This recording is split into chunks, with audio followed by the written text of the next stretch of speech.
This video demonstrates how to configure your e-signature in RenalGenie.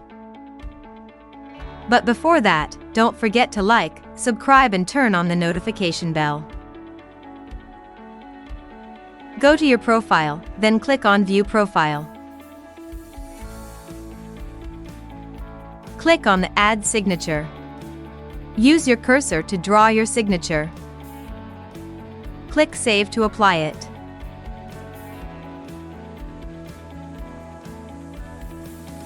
Don't forget to update your general information. This is required to identify the owner of the e-signature.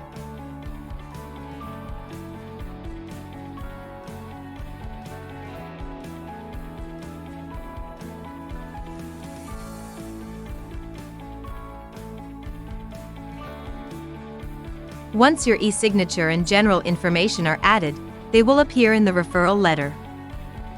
Thank you for watching.